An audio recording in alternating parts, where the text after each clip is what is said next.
ನಮಸ್ಕಾರ ಎಲ್ಲರಿಗೂ. ನಮ್ಮ ಯೂಟ್ಯೂಬ್ ಚಾನಲ್ ಕಲಾತ್ಮಕ ಚಿತ್ರಣಕ್ಕೆ ನಿಮಗೆಲ್ಲರಿಗೂ ಸ್ವಾಗತ.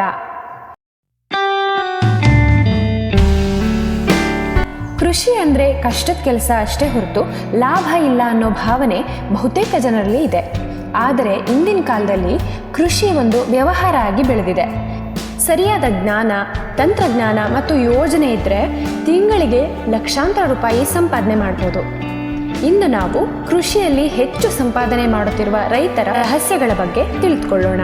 ಕೆಲವು ವಿಧಾನಗಳನ್ನು ಅನುಸರಿಸೋದ್ರಿಂದ ನಿಮ್ಮ ಕೃಷಿ ಜೀವನ ಸಂಪೂರ್ಣವಾಗಿ ಬದಲಾಗಬಹುದು. ಅವುಗಳಲ್ಲಿ ಮೊದಲನೆಯದು ಸರಿಯಾದ ಬೆಳೆಯ ಆಯ್ಕೆ. ಬಹುತೇಕ ರೈತರು ಏನು ಬೆಳೆಯೋದು ಅನ್ನೋದನ್ನ ಮಾರುಕಟ್ಟೆ ಬೆಲೆ ನೋಡಿಕೊಂಡು ತೀರ್ಮಾನ ಮಾಡ್ತಾರೆ. ಆದರೆ ಯಶಸ್ವಿ ರೈತರು ಬೇರೆ ರೀತಿಯಲ್ಲಿ ಯೋಚಿಸ್ತಾರೆ. ಉದಾಹರಣೆಗೆ, ಟೊಮೆಟೊ ಅಥವಾ ಈರುಳ್ಳಿ ಬೆಳೆ ಒಂದೇ ಬಾರಿ ಬೆಳೆದ್ರೆ ಮಾರುಕಟ್ಟೆ ಬೆಲೆ ಕುಸಿಬಹುದು. ಆದರೆ ಮಾರಿಗೋಲ್ಡ್ ಹೂವು, ಸ್ಟೀವಿಯಾ ಅಂದರೆ ಔಷಧಿ ಗಿಡ ಅಥವಾ ಡ್ರ್ಯಾಗನ್ ಫ್ರೂಟ್ ಹೀಗೆ ಮಾರುಕಟ್ಟೆ ಬೇಡಿಕೆ ಸ್ಥಿರವಾಗಿ ಇರುವ ಬೆಳೆಗಳನ್ನು ಹೆಚ್ಚು ಲಾಭ ಕೊಡುತ್ತವೆ ಅಂತ ಅವರು ತಿಳ್ಕೊಂಡಿರ್ತಾರೆ. ಒಬ್ಬ ಕರ್ನಾಟಕದ ರೈತರು ಡ್ರ್ಯಾಗನ್ ಫ್ರೂಟ್ ಕೇವಲ 2 ಎಕರೆಯಲ್ಲಿ ಬೆಳೆಸಿ ತಿಂಗಳಿಗೆ 2 ಲಕ್ಷಕ್ಕೂ ಹೆಚ್ಚು ಆದಾಯ ಗಳಿಸ್ತಿದ್ದಾರೆ. ಅದಕ್ಕೆ ಮುಖ್ಯ ಅರ್ಥ ಬೆಳೆ ಆಯ್ಕೆ. ಬೆಳೆ ಆಯ್ಕೆ = ಲಾಭದ ಆಯ್ಕೆ. ಮಾರುಕಟ್ಟೆ ಟ್ರೆಂಡ್, ಬೇಡಿಕೆ ಮತ್ತು ಭವಿಷ್ಯದ ಬೆಲೆಗಳನ್ನು ಅಧ್ಯಯನ ಮಾಡಿ ಬೆಳೆಯನ್ನು ಆರಿಸಿಕೊಳ್ಬೇಕು. ಇನ್ನು ಎರಡನೆಯದು ತಂತ್ರಜ್ಞಾನ ಮತ್ತು ಮಾರುಕಟ್ಟೆ ಸಂಪರ್ಕ. ಹಳೆಯ ಕಾಲದಲ್ಲಿ ಮಳೆ ಮಾತ್ರ ಅವಲಂಬನೆ ಇತ್ತು. ಆದರೆ ಈಗ ಡ್ರಿಪ್ ಇರಿಗೇಷನ್, ಪಾಲಿಹೌಸ್, ಜಲಸಂಚಯ ವಿಧಾನಗಳನ್ನು ಬಳಸಿ ವರ್ಷ ಪೂರ್ತಿ ಬೆಳೆಯನ್ನು ಕಾಪಾಡಿಕೊಳ್ಳಬಹುದು. ರೈತರು ಲಾಭ ಮಾಡೋದು ಮಿಡಲ್ ಮ್ಯಾನ್ ತೆಗೆದ ಬಳಿಕ ಬರುವ ಕಡಿಮೆ ದರದಿಂದ ಕಡಿಮೆಯಾಗುತ್ತೆ. ಯಶಸ್ವಿ ರೈತರು ತಮ್ಮ ಉತ್ಪನ್ನವನ್ನು ನೇರವಾಗಿ ಆನ್ಲೈನ್, ಸೋಷಿಯಲ್ ಮೀಡಿಯಾ ಅಥವಾ ಸೂಪರ್ ಮಾರ್ಕೆಟ್ಗಳಿಗೆ ಮಾರುತ್ತಾರೆ. ಉದಾಹರಣೆಗೆ, ತುಂಬ ಹಾಲು ಉತ್ಪಾದನೆ ಮಾಡುತ್ತಿರುವ ಒಬ್ಬ ರೈತರು ವಾಟ್ಸಪ್ ಗ್ರೂಪ್ ಮಾಡಿಕೊಂಡು ನೇರವಾಗಿ ತಮ್ಮ ಹಾಲನ್ನು ಗ್ರಾಹಕರಿಗೆ ತಲುಪಿಸ್ತಾರೆ.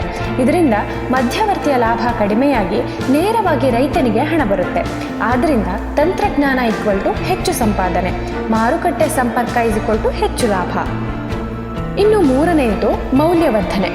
ಸರಳವಾಗಿ ಹೇಳೋದಾದರೆ, ಕೇವಲ ಕಚ್ಚಾ ಬೆಳೆ ಮಾರದೆ ಅದನ್ನು ಉತ್ಪನ್ನವಾಗಿ ಮಾರೋದ್ರಲ್ಲಿ ಹೆಚ್ಚು ಹಣ ಇದೆ.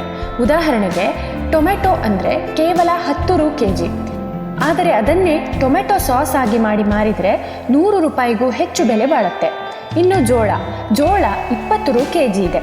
ಆದರೆ ಪಾಪ್ಕಾರ್ನ್ ಮಾಡಿದರೆ 200 ರೂಪಾಯಿಗೂ ಹೆಚ್ಚು ಲಾಭ. ಇನ್ನು ಹಾಲಿನ ದರ 40 ರು ಪರ್ ಲೀಟರ್. ಆದರೆ ಅದನ್ನೇ ಪನ್ನೀರ್ ಮಾಡಿದರೆ ಕೆಜಿಗೆ 300 ರೂಪಾಯಿ ಆಗುತ್ತೆ. ಇನ್ನು ಕಬ್ಬು ಬೆಳೆದವರು ಜ್ಯೂಸ್ ಅಂಗಡಿಯನ್ನು ತೆರೀಬಹುದು. ಕಬ್ಬಿನ 1 ಕೋಲಿಗೆ 4 ರೂಪಾಯಿ. ಆದರೆ ಜ್ಯೂಸ್ನ 1 ಗ್ಲಾಸ್ಗೆ 20 ರೂಪಾಯಿ. ಇದನ್ನೇ ಯಶಸ್ವಿ ರೈತರು ಮಾಡ್ತಿದ್ದಾರೆ.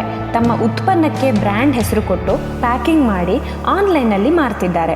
ಈ ಮೌಲ್ಯವರ್ಧನೆ ವಿಧಾನವನ್ನು ಅನುಸರಿಸಿದರೆ ರೈತರು ತಿಂಗಳಿಗೆ ಲಕ್ಷಾಂತರ ರೂಪಾಯಿ ಗಳಿಸಬಹುದು. ಇನ್ನೊಂದು ದೊಡ್ಡ ರಹಸ್ಯ ಅಂದರೆ ಸರ್ಕಾರಿ ಯೋಜನೆಗಳನ್ನು ಉಪಯೋಗಿಸೋದು. ಬಹುತೇಕ ರೈತರಿಗೆ ಗೊತ್ತೇ ಇಲ್ಲ. ಆದರೆ ನಮ್ಮ ಸರ್ಕಾರ ರೈತರಿಗೆ ಹಲವು ಯೋಜನೆಗಳನ್ನು ನೀಡುತ್ತಿದೆ.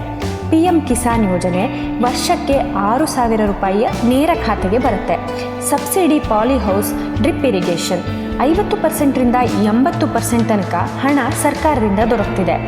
ರೈತ ಸೌಧ, ರೈತ ಉತ್ಪನ್ನ ಮಾರುಕಟ್ಟೆ ಅಂದರೆ APMC ನೇರವಾಗಿ ಮಾರಾಟ ಮಾಡುವ ಸೌಲಭ್ಯ ಇದೆ.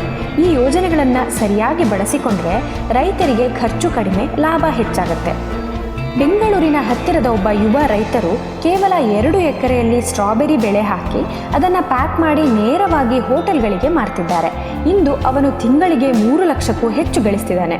ಮತ್ತೊಬ್ಬ ಮಹಿಳಾ ರೈತರು ಜೇನು ಸಾಕಣೆ ಅಂದರೆ ಬೀ ಕೀಪಿಂಗ್ ಆರಂಭಿಸಿ ಕೇವಲ 1 ವರ್ಷದಲ್ಲಿ 10 ಲಕ್ಷದ ವ್ಯವಹಾರ ಮಾಡ್ತಿದ್ದಾರೆ. ಇಂಥ ಯಶಸ್ವಿ ಕಥೆಗಳು ನಮಗೆ ಏನು ತೋರಿಸುತ್ತೆ ಅಂದರೆ, ಕೃಷಿ ಅಂದರೆ ಬುದ್ಧಿವಂತಿಕೆಯಿಂದ ಮಾಡಿದರೆ ಅದೊಂದು ದೊಡ್ಡ ವ್ಯವಹಾರ.